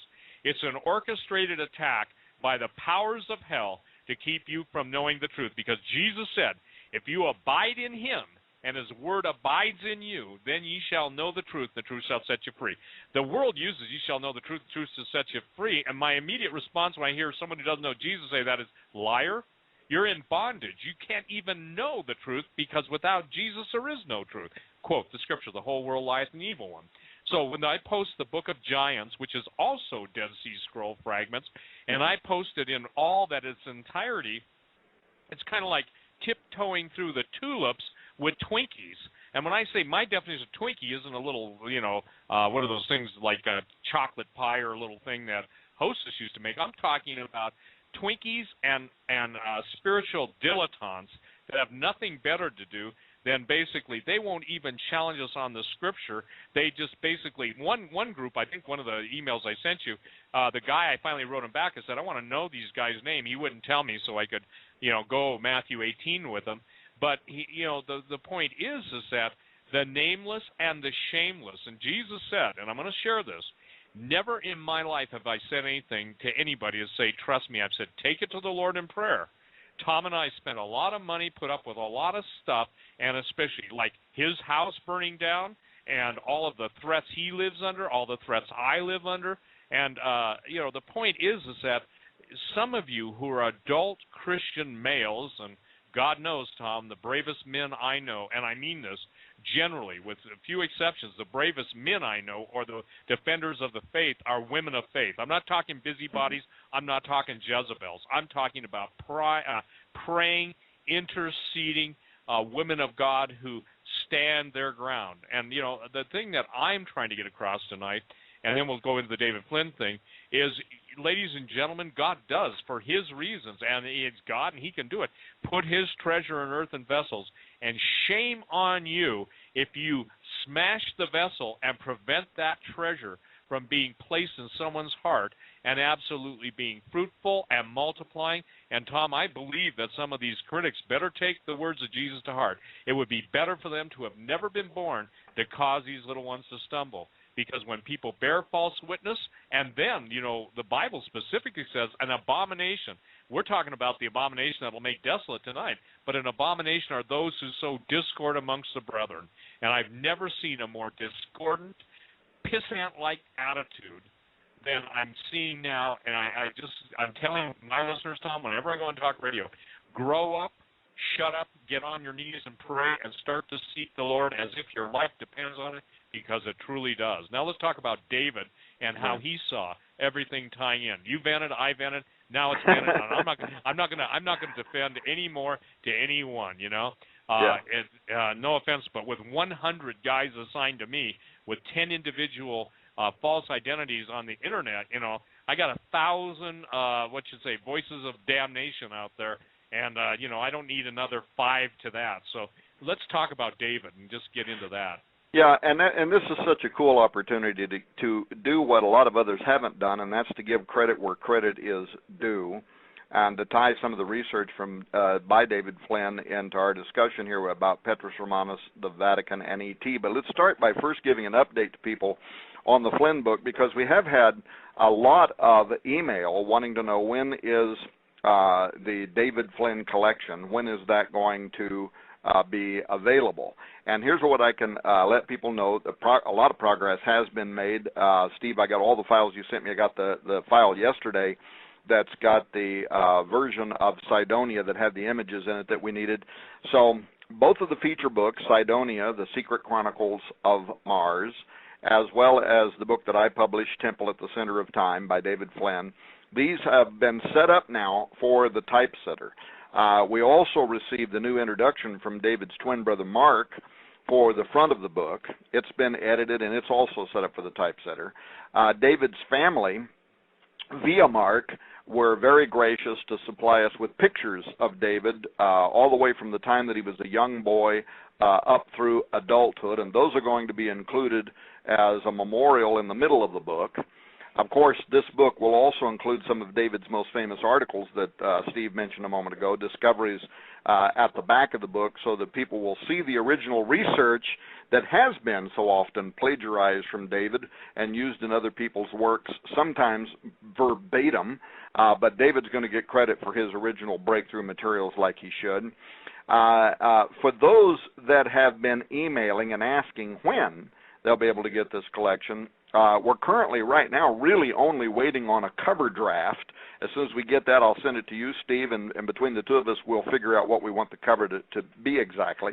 And then I got those images from you yesterday. That was another big question. So the David Flynn collection really is very close now to going to the typesetter, and once that happens, we're really only probably around 6 weeks from having books in print. So that could mean that we'll have this large volume. It's going to be a big book. If you've seen Stephen Quayle's books, like the Giants book, it's going to be a big book like that because it's 2 complete volumes, his 2 most well-known and published books, and then also articles and pictures. But we're thinking now, probably around as early as June or thereabout, this book will be in print. So now, secondly, if you haven't read David's books, there is a reason used ones are considered a bargain at $75 a piece on Cydonia. In fact, Nita or somebody was telling me the other day they saw one for something like $500 or $600 was on eBay. But there's a reason, because David was, as Steve so eloquently said earlier, he was one of a kind. He was an original. And I don't know his brother Mark in the same way, but from what I understand from you, Steve, he's very much in that same vein. He's a genius. And the deal is true. I often said of David Flynn, he almost reminded me of a savant in the sense that he saw the world in a way that nobody else does. And he never ceased to amaze me with how he would see the world, and he would see measurements and distance and things like that, poor old spud picker like me, I couldn't see it at all. But I am a publisher, and I can speak directly to his book, Temple at the Center of Time. I should, of course, qualify that I could never fill David Flynn's shoes in describing it. Those of us like me, I think Dr. Heiser said this once before, certainly Steve has said it many times, others have recognized for some time that David was a man unlike any other, and that's the truth. So none of us are going to try to fill his shoes, but having said that, it was about 4 years ago when David contacted me, and he said, "Hey, Tom, I think I may have found something unusual." And what had happened was, by accident, David, well, first of all, he made one discovery, followed by more, and then more. And what he was doing is he was using satellites to make measurements on the Earth that seemed to indicate that the location of the original Temple of Solomon in Jerusalem was related in time-distance anomalies to important dates in history, especially those that were related to nations that had either ruled or had shown interest in the cradle of civilization, and specifically this area where the temple was built. And the temple mount is considered sacred geography. It's the most holy site by many of the world's oldest religions, including the Jews, Muslims, and others. And there's good reasons around that. But until David wrote this book, what most of the world don't know is how important dates in history were directly connected to this site. For instance, this was the first thing he emailed me. What he found was that it is 539 statute miles from the point of the temple of Jerusalem's foundation stone to the palace of Belshazzar. This was the political center of Babylon, right? And more importantly, it was the exact location where the writing on the wall, the famous writing on the wall, occurred in 539 BC, and the kingdom of Babylon fell to the Medes and Persians the same night. So the anomaly here is that David discovered you have a distance in miles of 539, echoed exactly by the same number or date of 539 years BC, when Mene Mene Tekel Upharsin was written on the wall in the king's palace by a ghostly hand. This was a spooky occurrence that carried with it the meaning that Belshazzar's kingdom had been measured and that it had come to an end. Well, this was just astonishing. So what happened was, Flynn made that finding, he emailed me, but what he wondered was that just one astonishing coincidence, or would he find other specific locations specifically related to other kingdoms or governments that had ruled over or had affected the location of the Temple Mount, and whether the dates upon which their rule had existed would also correspond in mile relationships with the Temple Mount. And what he discovered was that they did, and it's astonishing. And that's what the book Temple at the Center of Time is about. Another case point, by the way, the relationship between Napoleon Bonaparte and his proclamation for a Jewish state of Palestine in 1799. That was the proclamation that increased a drive for Jews worldwide to pursue a sovereign state in Israel. But what's interesting is when you extend the measuring line from the historical center of Bonaparte's Paris to the Temple Mount in Jerusalem, it shows the distance in nautical miles of 1799, exactly the same year that he called for a Jewish state of Palestine. So the intriguing connection to Flynn's research was clear. Napoleon made a proclamation of historical importance to the Jewish nation in the year 1799, and not coincidentally, evidently, the distance from Paris to the Temple Mount in nautical miles corresponded perfectly at 1799. And let me just give you one more, and then if people want to know more, they can get the book from us later. The most extraordinary part, I felt, of Flynn's research was when he learned how the year 1948 is marked by time-distance relations to the temple. David describes in his book how Britain was the nation that was friendly to the Jews. The British defeated the Ottoman Turks. They became the administrators of the land of ancient Israel in 1917. But from then, through World War I and World War II, until 1948, London was the heart of the governing intellect over that region. Well, then Israel became a nation again, May 14th, 1948, and if you extend a measuring line from the Temple Mount in Jerusalem to the exact center of ancient London, to the exact London stone underneath Cannon Street that marks its origin, a measuring line from the temple to the center of London produces 1948.40 nautical miles. So, over and over again in this book, time-distance anomalies, they go on and on in the temple at the center of time, including measurements from the Jerusalem temple site to the Great Pyramid in Giza, to the United States, to Russia, to Rome, to the Vatican City, other countries, and some of these include very intriguing mystical numbers like the number 33, the number 666, the number 2012. And after reading that book in its manuscript form, I was convinced that whatever these findings mean, and they are certain to be interpreted by different people in different ways, but whatever they mean, it appears at least to be mathematically improbable that all of that was just by chance. There's another part of that book, by the way, that's over my head and I can't even explain it, but it has to do with David using satellite mapping and history to diagram a pinpoint exactly where he believes that the lost Ark of the Covenant is located and where it will eventually be found or where it's being kept. And if you draw across lines on his measurements and you look at it from a satellite, there's a cave sitting out there in the middle of nowhere with an open mouth.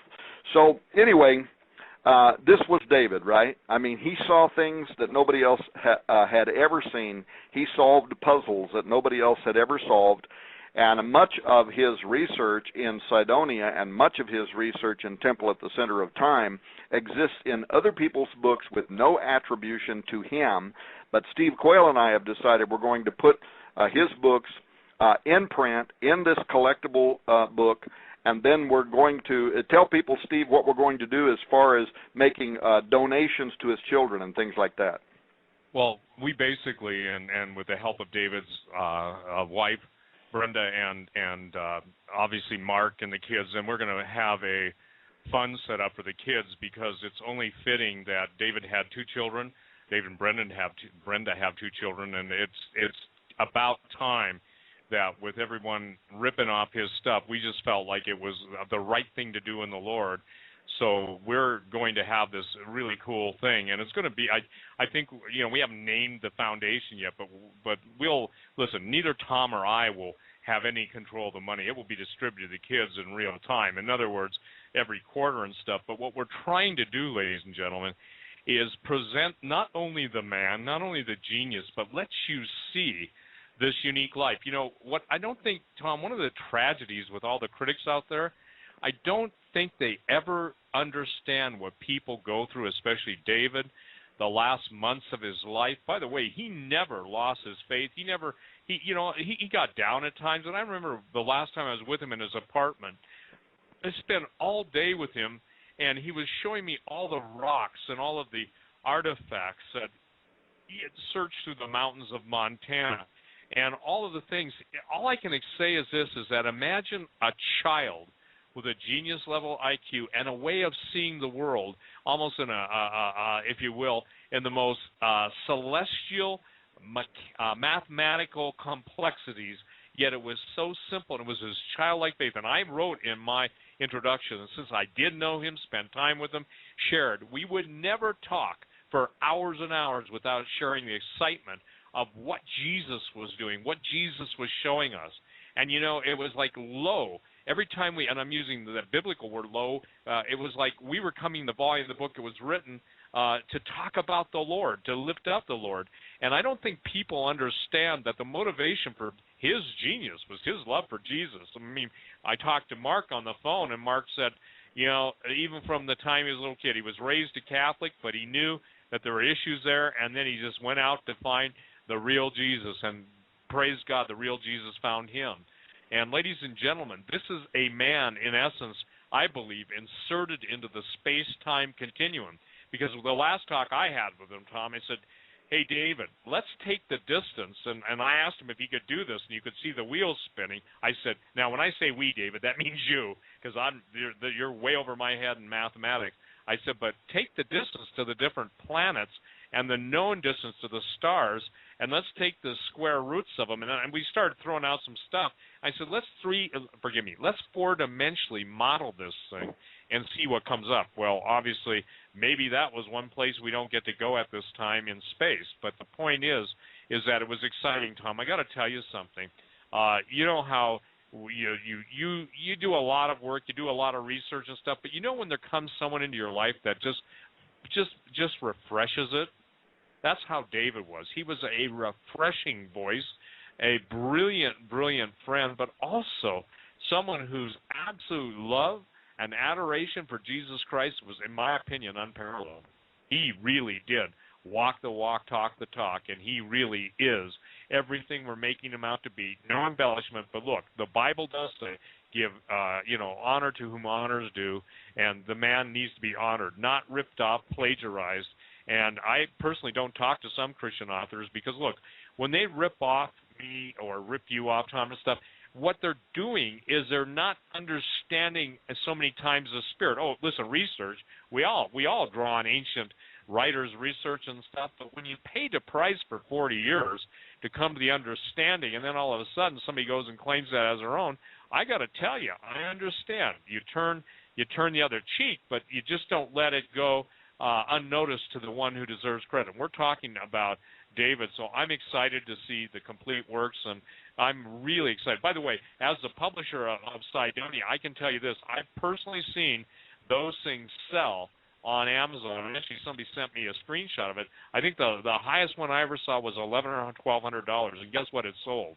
Even when I was a publisher, and I think I have 2 dozen or 3 dozen of the originals left, and they were spoken for. But, you know, the point is that you're going to get the best of two worlds. And I think the thing that sticks out about my mind, or above my mind in everything that he wrote in the center of, Temple at the Center of Time, was the distance between, obviously, Jerusalem and Mecca. You remember that one? Mm-hmm, yes. It was 666, wasn't it, statute miles? Yes. So, ladies and gentlemen, now we're dealing with, I think, Tom, you were posting on Raiders News, is the Antichrist going to be a Muslim? Or is it going to be a Muslim? And here's the one. The last time you and I did the show, I got so much flack. I never shared the joy of it with you. But when someone said Islam and Catholicism could never merge. Well, we're told in the Bible, for all those, how should we say this, emotionally challenged people, that they are going to merge because there's going to be a one-world religion, and the kings of the earth are going to give their power unto the beast. Such a simple thing, but yet it escapes everyone. And I don't think that as the days grow darker and the days grow more perilous, and given where the United States is now compared to most of where our grandparents and our parents, my parents, your parents, where all of our parents were at, I mean, this ain't the same old country. And I wrote, we're no longer in Kansas anymore. And unfortunately, the ruby red slippers don't click, and we don't get to go back to Kansas and get out of Oz. So, ladies and gentlemen, we will keep you informed. The minute it's available, or within 2 weeks, the publisher, obviously Tom will have it on his website. You can order it from him. You can order it from me. The proceeds will be, and we'll define it up front. And what we're waiting for is our final cost. This is going to be a big book, Tom. Yeah, it's going to be a big book, and but I'm hopeful that within a couple of weeks, I'm going to be on the road for a couple of weeks. I'm working on this documentary film on transhumanism, so we'll be on the road for a couple of weeks. If we get back, will be the launch of Petrus Romanus, and I can already tell that I'm going to be just swamped doing media. But thankfully, the Lord has blessed me in that I have a staff that work for me full time. And so basically all I have to do is just, be the answer guy. They pick up the phone, they give it to me in yes and no's, and I sit and hold the phone and say yes, yes, no, yes, yes, no. So nothing that I'm doing with Petrus Romanus will hold up the project for the David Flynn collection. And actually, the cover designer already has. We were waiting to get the book that you sent me. I had to get a copy of it. They're going to scan a high-res copy of the front cover of Cydonia because they're going to use, both books are going to be on the front cover of the new book, plus some other information, and hopefully a picture of David Flynn. But we'll figure all that out. As soon as I get the first draft, I'll send it to you. What do you think, Steve? What do we want to change? What do we want to tweak? But that shouldn't take us very long, and then Daniel Wright, the cover designer, he'll get that thing done quick. We'll get all the files over to the printer, and right now the printer is turning stuff around pretty fast. About 4 weeks from the time they get the files, we have books. So that's why I'm assuming that, probably hopefully sometime around June, we'll have this new book, and it's going to be a terrific collector's item for anybody that ever cared anything about David and who now want to celebrate this wonderful gift that God gave us in this man, and also be able to contribute something in support of his kids. They're going to have the opportunity to do it. So it's a wonderful idea. I couldn't be more excited about it. I'm glad to be working with you on it, Steve.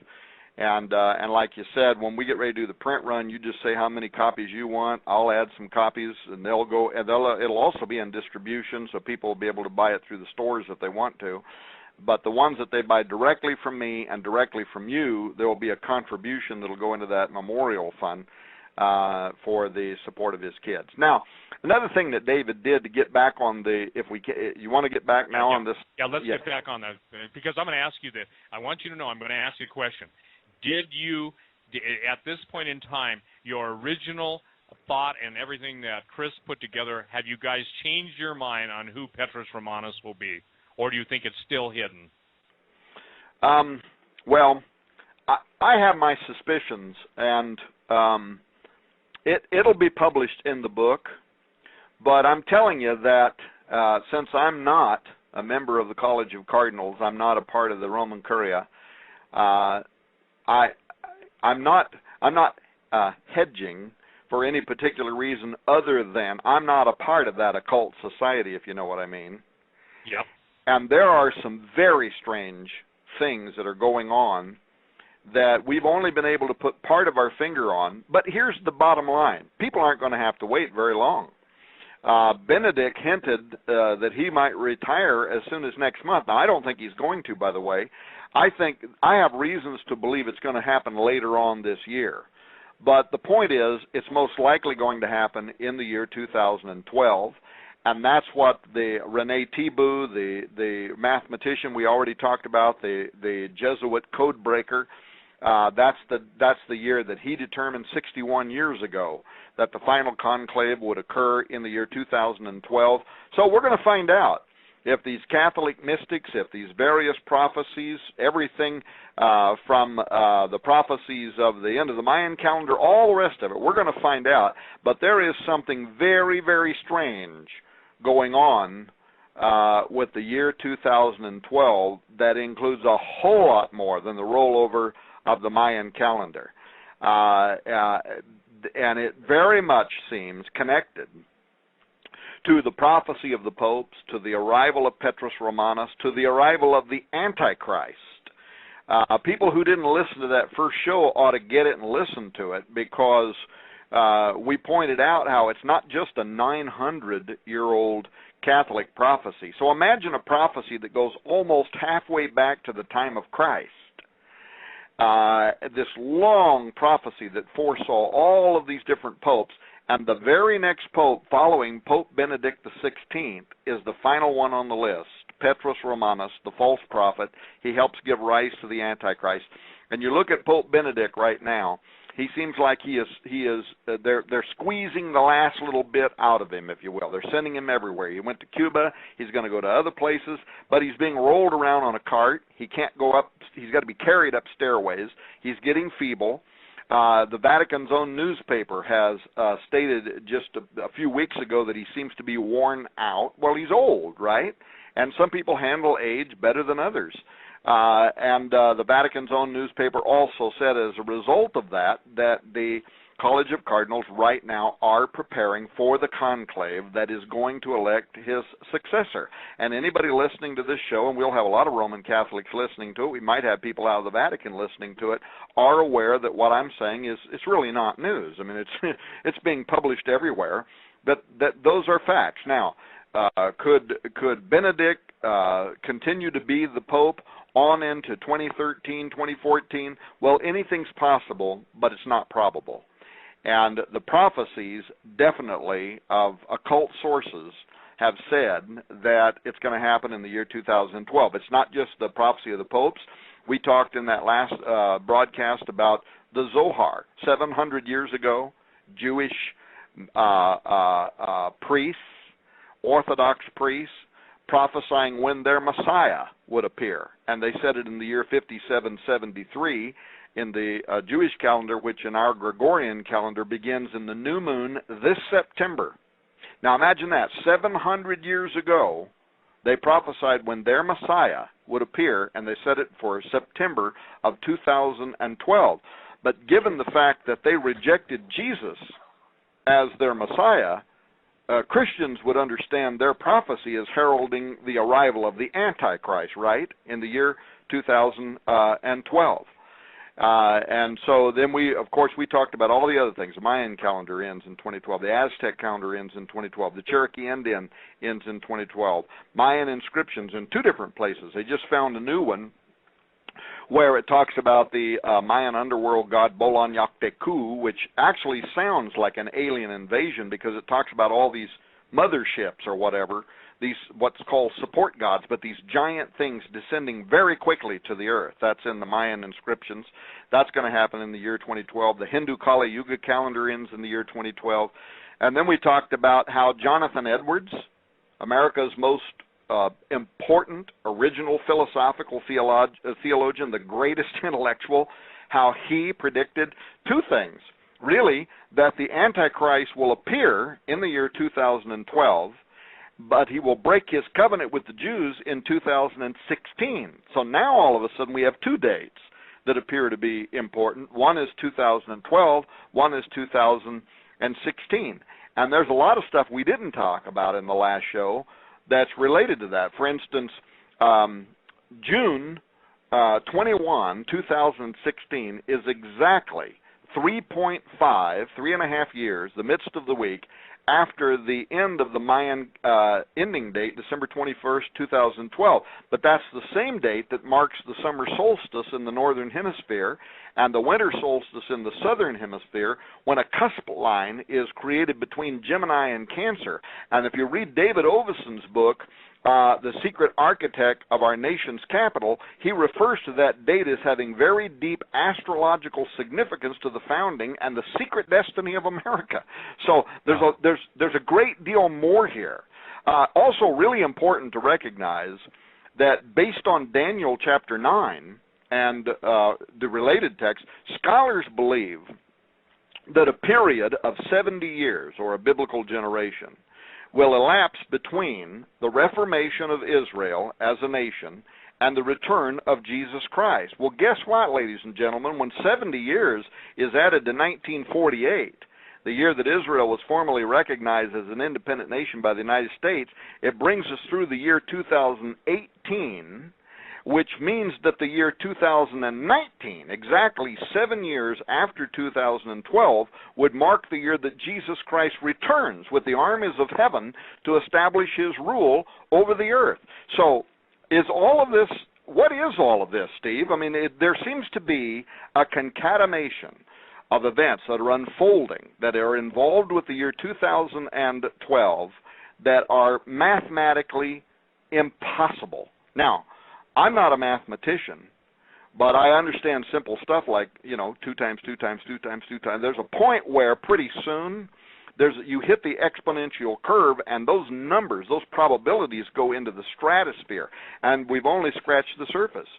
If you read the book Apollyon Rising 2012, you find out that actually the most remarkable connection, the year 2012 for me in that book, was how the Maya directly linked the years 1776 and 2000. Hey, Tom, yes. Tom, hold on. Something's garbling you. Could you repeat that? You just garbled really bad. You did earlier, too, so I sound okay Steve now? And, Tom, it's probably an hour in, Steve. What I need to do is refresh the Skype connection. Okay. Everything is going on tape, though, so there'll be no garbling there. Okay. Tom, why don't we do this? If you all will both give me exactly 2 minutes, that'll allow me to refresh the connection. Okay. And Steve, you I'm want going to dial you right back. It's the top of the hour at 10. You want to just take a break? Hey, perfect timing. It's right on the money. So let's take a break. And, okay. Steve, I'll dial you back. We'll be back in about 5 or 6 minutes, folks. If you're just tuning in, you're listening to Omega Man Radio. We'll be right back. Well, Tom, before we went and got interrupted by the breakdown in Skype or whatever, I want to give you the time to finish out your thought. It didn't seem like we were there. Well, I think I was getting on kind of a roll. That's when you get anointed, that old saying, it's amazing what you'll say when you get anointed. But much of the research in Apollyon Rising 2012, that's the point that I was going to make, is kind of like part one of Petros Romanus. If you read the book Petros Romanus, and if you have read the book Apollyon Rising 2012, you'll kind of see the connection between part one and part two, in that this book, in many ways, of course, it breaks a lot of fresh new ground, but in many ways it kind of picks up where we left off in that book. But the most remarkable connection to the year 2012 in the book Apollyon Rising 2012 was how the Maya had recognized that there was a direct link between the 2 years, 1776 and 2012, in a way that, if you will recall, Steve, you and I talked about this a couple of years ago, that Richard Luxton, who was the academic that had interpreted the Book of the Kumeyaw, the Council Book of the Yucatec Maya, from the 1500s, it was what he put in his personal notations on Katun 13 Ehu. He wrote this, and I grabbed it while we were on this break. He wrote this. He wrote, quote, "The dates that accompany the illustrations approximate real counts. Katun 13 Ehu began in the colonial count 1776, and the end of the Eastern Katun cycle in 13 Ehu is intermingled here with elements of the Christian Last Judgment. Whether this paradigm was also intended for the end of the long count in 2012 is open to question," end quote.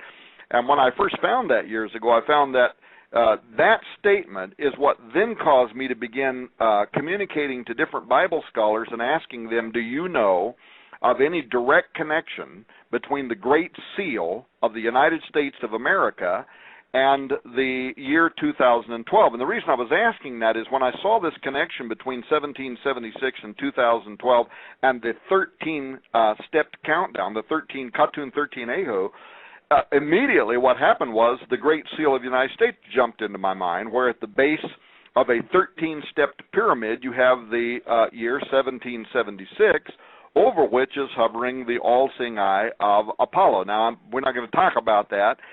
By the way, if people want to know more about that and that conversation, Steve Quayle and I did, I forget how many hours on that very subject. It is still over there on the website, ApollionRising.com or ApollionRising2012.com. And if you go over there, you'll find the website that Steve and I did. And what's ironic, Steve, is there's a quote down there from David Flynn talking about how he thought it was one of the best shows he had ever heard. So isn't that ironic?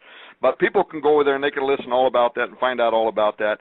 But the point I was making before the break is that there's something super unusual about 2012, and most people really don't get it. I mean, they think that it just has something to do at the end of the Mayan calendar. That's really just a freckle on the blueprint of what's really unfolding and how many different ancient societies, some of which we mentioned before the break, some of which we could talk about at some other point, but in addition to that, consider that in 2012 the United States will elect a new president, hopefully a new one, maybe re-elect the same one. And Michael Savage says if we re-elect Obama, it'll be our last president. In 2012, the United Nations gets new leaders. 2012, Petrus Romanus is supposed to materialize. It wasn't also, by the way, it wasn't just Jonathan Edwards, but there were other early century writers like Reverend William J. Reed, who something like 130 or 40 years ago wrote his book, Lectures on the Revelation, concerning the papal system, and he wrote, we are prepared to answer the question, when will the papal system come to an end? It will be destroyed in the year 2012.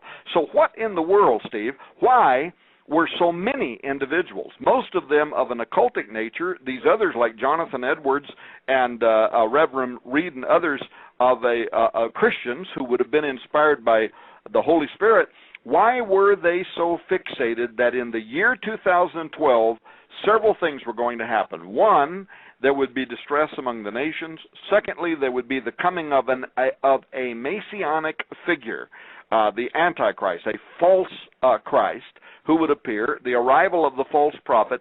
And by the way, many of these cultures, on a different subject you and I have also covered numerous times, also talked about this being followed by the emergence of a new enlightened form of humanity. And when you look at, for instance, the prophecy of the Cumae Sibyl, the Novus Ordo Seclorum on the Great Seal of the United States, she specifically talks about a new golden age in which once again the gods will be commingled with mankind. She's talking about a reintroduction of Watcher/Nephilim/Gibborim activity happening upon the earth. And if you read Apollyon Rising 2012, you'll see that that's dated to occur in the year 2012. Then you have Rene Thibault, the code breaker, saying that it's going to happen in the year 2012. Anyway, the list is spooky. It's not just the Maya. They're only one small part of a much bigger picture that goes back into thousands of years of occult societies, looking forward to one event horizon, Steve, and they targeted the year 2012 in a way that's, I agree with the professor that interpreted the book of the Kumiel, Richard, that it seems to smack of the Christian final judgment prophecies, the book of Revelation, the books of Daniel, the prophetic texts that tell us a time would come when a false prophet would appear, a false Christ would appear. The world is going to accept them as their messianic figure. The non-religious will just see them as heroes, if you will, political figures who are going to solve all of our issues. Religious people are going to accept them, and it is going to be both the Islamic community and the Vatican, the Catholic community, and much of the evangelical community. They are going to accept this individual as their coming Messiah. Now, the thing I loved about David Flynn is where a guy like me could do a tremendous amount of research, and I'm blessed to have people that I can, put on task to do research for me. And I hope that it doesn't sound like what I'm saying is my research is superficial. But compared to David Flynn, a lot of people's research is superficial. Because what Flynn did was he looked past the surface information. He looked past even these various occult sources and societies to find what was the source of the Mayan, the Aztec, the etc. Where was their knowledge coming from? Which then also would tie to the true source of the ET, UFO, abduction phenomenon, information coming out of the Vatican. But what's really behind it? I think that's one of the things that really drove him is what is the source, right? Where's it coming from? Who's inspiring all of this? So somebody prophesied. So what? What was behind it? And you may have read recently one of the entries on Raiders News Update into the Petrus Romanus series. And by the way, you said a moment ago, Steve, that chapter 17 was up. Well, actually, these are not the chapters in the book. This is just a lot of material based on research in the book. Right, and I apologize for that. I was excuse me. I'm glad you made that clear, because again, you do this typically when you bring out a book. You put so much cool information that I call that wetting the whistle stops. Well, a lot of it is because you'd be amazed how many people email us and they'll say something like, I can't even afford to buy the book. So we try to put just a ton of information out there that can help people. On the other hand, you know, the Lord has instructed us to be good stewards, and I have people whose life depends on me being able to pay their salary. So there also is a stage at which I have to be able to function. You've probably heard these people in the past that have said, well, if you were really a man of God, you'd just give it all away free. And the answer to that is, yeah, I'd do that for a few weeks, and then everybody that works for me and depends on me and myself, we'd be bankrupt, out of business, and we wouldn't be able to share another thing with you, because it takes revenue to be able to function, right? Oh, yeah, I don't think, Tom, I don't think people understand. Literally, when you do a website, I mean, you pay for everything. And I remember one day adding up the money I'd spent on just talk radio, because it wasn't always gifted or gratis. You know, when I was on shortwave, it was like $75, $85 but when you get up to $750,000 for 20 years, not right. counting your website, and you know, my website costs somewhere around $30,000 to $40,000 to maintain. And then that's not even counting all the times I would take trips and stuff.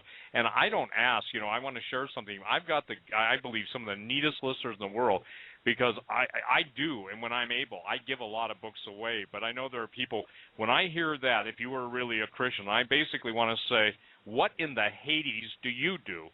Well, if they're on the Internet, they can at least afford the Internet. If they're emailing me their, you know, convulsive requests. And one guy basically said, I got more important things to spend my money on your book, but it sounds interesting. I sent him back an email and said, no, thank you. Your heart's not ready, and your mind certainly isn't. And I'm serious about that, okay?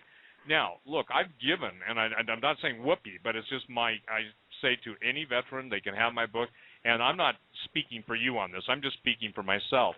But even then, one lady got mad at me. She says, I don't care how much money and books you give away. You're an angry man. Well, so is God. He's angry at sin every day. And I think that, you know, we've got such an explosive. I'm sitting here going, okay, we've got 2012, 2019. Let me make it clear to everyone. I think you just said it. It's a freckle, the Mayan calendar. There are thousands, if not 10,000, ancient arcane writings, all pointing out. And Tom, my contention is the fallen angels. Not only, if you really go almost word for word in the book of Enoch or in Hanok, and I've got, you know, a really good translation by a very brilliant man who gave me permission to reprint it for my listeners.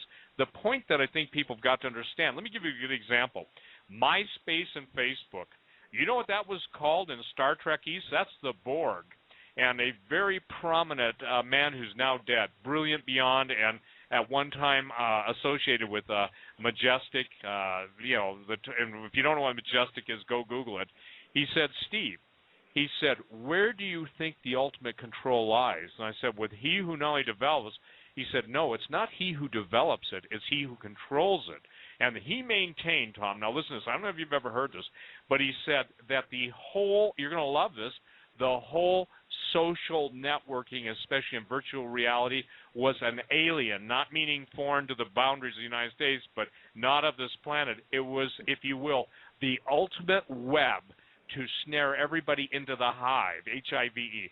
For the record, the word hive exists in special operations terminology for the giants that are in stasis, and I've talked about, oh, good night, Dr. Moldeshev, who has seen them, and all the different people that have viewed them. I've had people in my office, and they said it's interesting. He said it's a simultaneous sharing of a command that goes out. It's like, if you will, an alien mind-melting neural network. Am I being clear? Does that come across clear enough? Yeah, and you know what's interesting is how so much of the presentations, you know, I've been traveling the U.S. this year, going to these different conferences, and they want me to talk about what's happening now with neural networking, actually the whole hive mind issue, the approach of strong artificial intelligence, how we're going to create systems that will allow the brain to be integrated with strong artificial intelligence systems, what the state of the future from the Millennium Project is saying, all these, what the Jasons are saying to the Department of Defense, and it sounds very much like what you're talking about right now. That on the near landscape, there is a moment in which we are going to be integrated with machine intelligence, but there won't be any coming back from it. And so then you have to question, what does that even mean? If we're not, we won't even be human anymore as we understand it today, but what are the implications of it?